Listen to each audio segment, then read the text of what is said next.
Good morning, students. Hi, I Pal Parekh back, and today in Pal's Easy Commerce, we are starting with consumer expectations. Let us understand what is this whole terminology of consumer expectations. अगर मैं एक ग्राहक हूँ तो मुझे जिसका मैं service use कर रही हूँ उसके पास से क्या क्या आशा है उसको बोलते हैं consumer expectations. So customers expect a certain level of service. मतलब अगर मैं एक होटल में जा रही हूँ तो मैं एक क्या बोलते हैं एक वांट एक डिजायर या एक ऐसे मनोकामना है कि मुझे ऐसी ऐसी चीजें मुझे एक्सपीरियंस करना है, या मैं अगर डेला एडवेंचर स्पोर्ट में जा रही हूँ तो मुझे वहां पर वो सब स्पोर्ट्स करना है. Are you understanding?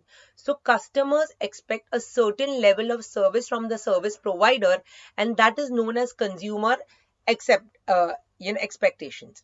अभी मेरे मन में कुछ चल रहा है उसको बोलते हैं परसेप्शन, कि मुझे ऐसा ऐसा चाहिए. अगर वो मतलब मिला नहीं मिला उसको बोलते हैं एक्सपेक्टेशंस. एक मिनट, मेरे मन में है मेरा क्या थिंकिंग है उसको है बोलते हैं परसेप्शन, और मुझे वो मिला या नहीं मिला उसको बोलते हैं मेरा expectation.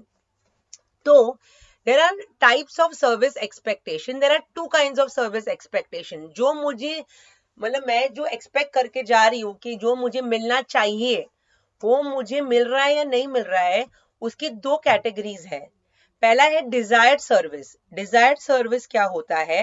It is the highest level of thing that I am aiming for which the customer hopes to receive from the service provider. That means it is a combination of can be and should be. मतलब हाँ ये ऐसा होना चाहिए, 5 star में गए, ambience बहुत अच्छे एम्प्लॉइज थे, क्या खाना था, क्या एलिगेंट क्रॉकरी थी, फाइन डाइनिंग फूड है, so all of that comes, it is a must, it is मतलब वो होना ही चाहिए because you are paying for the same. That is a desired service. उसके बाद है adequate service. So they realize that the desired service is not always possible due to various factors, and the customers may have a threshold or acceptable level of service. उसको बोलते हैं adequate service. मतलब अच्छा इतना तो होना चाहिए, मतलब चलो if मतलब if not that much at least 5 में से मुझे 4 points मतलब 4 चीज तो मिलनी ही चाहिए, तो उसको बोलते हैं एडिक्वेट सर्विस. ओके. उसके बाद I have is zones of tolerance. When I am talking about zones of tolerance, there are two things, मतलब सेटिस्फैक्शन लेवल. ओके. सो अलग अलग ग्राहक के पास अलग अलग जोन्स ऑफ टॉलरेंस है. मतलब मतलब the more important is the dimension of the factor, smaller is the zone of tolerance. मतलब सबसे, अगर सपोज मैं गई हूँ साइट सीइंग के लिए, तो मेरा मतलब मैं साइट सीइंग के ऊपर कॉम्प्रोमाइज नहीं करूंगी. हाँ अगर थोड़ा लेट पहुंची, ये हुआ वो चलेगा, लेकिन सेटिस्फैक्शन लेवल क्या है कि मैं साइट सीइंग तो डेफिनेटली कॉम्प्रोमाइज. अभी कोई लोग क्या होता है, अरे साइट सीइंग गया वो आया नहीं है, मुझे शॉपिंग जाना है बस. तो जोन्स ऑफ टॉलरेंस शॉपिंग पे वो कॉम्प्रोमाइज नहीं करेंगे. Do you understand? So satisfaction level किस चीज पे होएगा उसको बोलते हैं Jones of tolerance. Okay. So also the competition और द कंपेटिटर्स फी. अरे मतलब एक ही एरिया में 4 डॉक्टर्स हैं, एक का मिनिमम है 400, उससे नीचे वो लेगा नहीं. दूसरा है 200, तीसरा है 600, चौथा है 150 या 200. तो अभी मुझे तो 150 रुपए का भी दवाई चल जाता है, ठीक है, बेसिक खाली ऐसा बेसिक जुकाम खांसी है. थोड़ा और होगा then I will go to that 600 वाला पर्सन. तो सेटिस्फैक्शन लेवल मुझे वो 200 वाले डॉक्टर से भी हो रहा है. आई यू अंडरस्टैंडिंग? सो ये अलग अलग नजरिए से we are seeing the zones of tolerance. Are you understanding? अभी जोन्स ऑफ टॉलरेंस और सेटिस्फैक्शन कैसे है? सो अगर मेरे टॉलरेंस लेवल के अंडर वो सर्विस प्रोवाइडर है, okay, that whatever I had thought और वही कॉस्ट में मेरा हो रहा है काम, then I am very satisfied. मुझे मेरा जितना पैसा किया है वो वर्थ है, that is worth it. So that is known as zones of tolerance and satisfaction level. उसके बाद we are studying is the factors influencing customer expectations of service. तो उसमें दो सब हेडिंग्स हैं.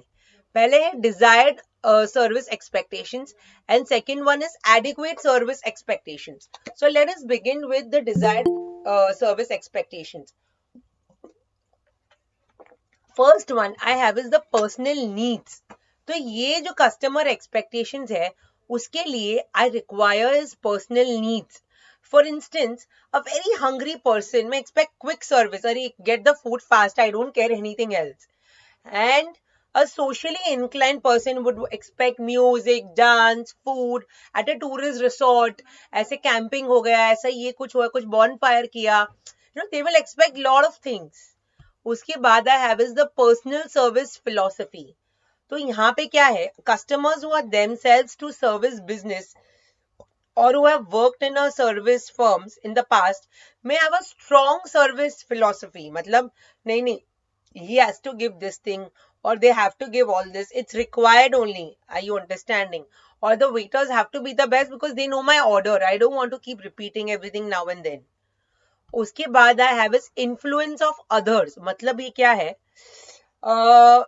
For example, एक फैमिली मेंबर ने पूरा ये किया है एंड वो हमेशा जहां पे भी करते हैं ना वो सबसे बेस्ट है.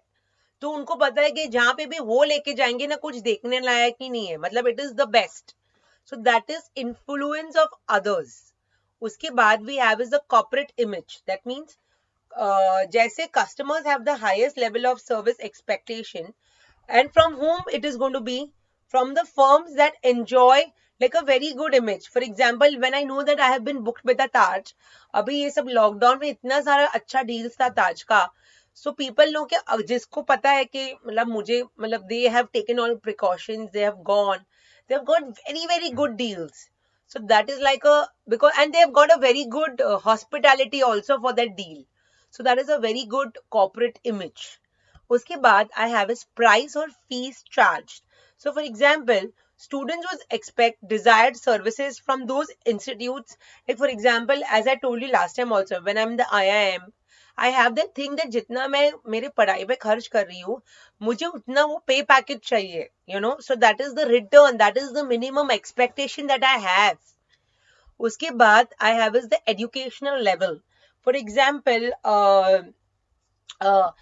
when I'm talking about like postgraduate, uske baad bhi people are doing PhD, people are doing so much, so they will definitely expect a very good living for themselves than the other people who are not going to be that educated. Then I have is a degree of competition. When I'm talking about degree of competition, I have is जहां पे competition कम है वहां पे there are limited 3-4 things options. However, when there is more competition, customers would expect better service expectations as they have better to opt for good quality services by professional competitors. तो जहाँ पे ज्यादा competition है वहां पे ज्यादा बहुत सारा variety मिलेगा. जो चीज में बहुत कम competition है वहां पे it is going to be standard. वहां पे बहुत variation नहीं दिखाई देंगे.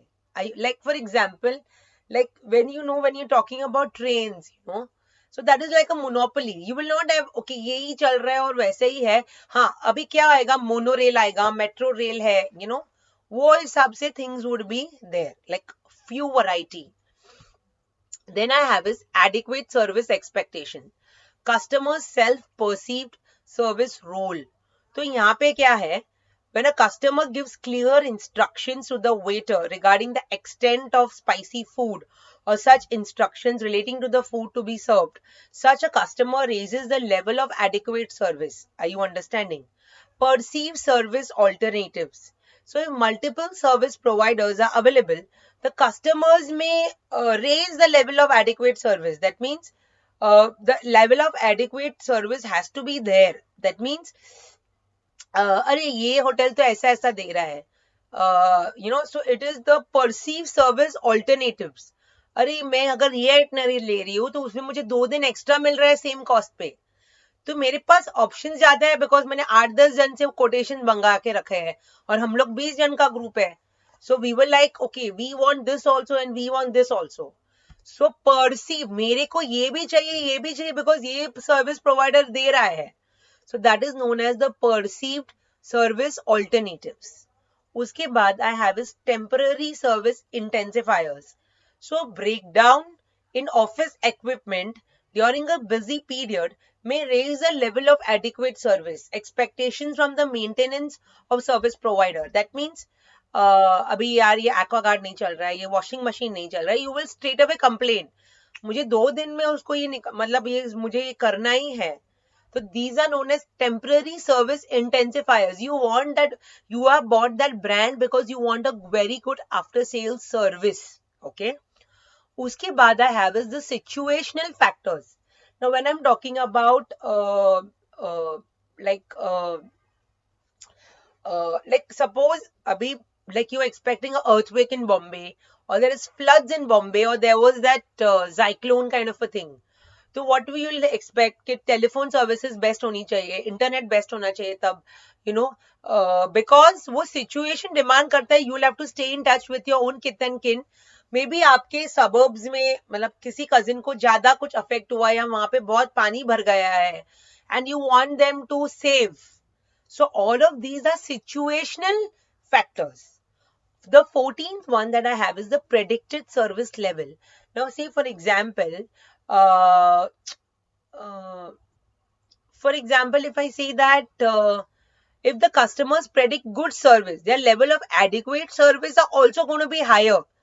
For example, अभी मैं सैटरडे संडे को जब जा रही हूँ तो I am working from Monday to Saturday very well. I was like, I want to now go to a place where good music है, अच्छा टेबल है, अच्छा लाइव है, यू नो, 2-3 घंटा मुझे वो रिलैक्सेशन चाहिए. तो मेरा एडिक्वेट सर्विस का एक्सपेक्टेशन ही बहुत हाई है. Are you understanding? So if I do get it and I am very happy, ओ अच्छा दिन गया, अच्छा संडे, एक अच्छा वीकेंड चला गया. Otherwise I'll be cribbing, या कहाँ आ गए, you know, and then I will never recommend others also. So my predicted service level from that service provider will also be less. Are you understanding?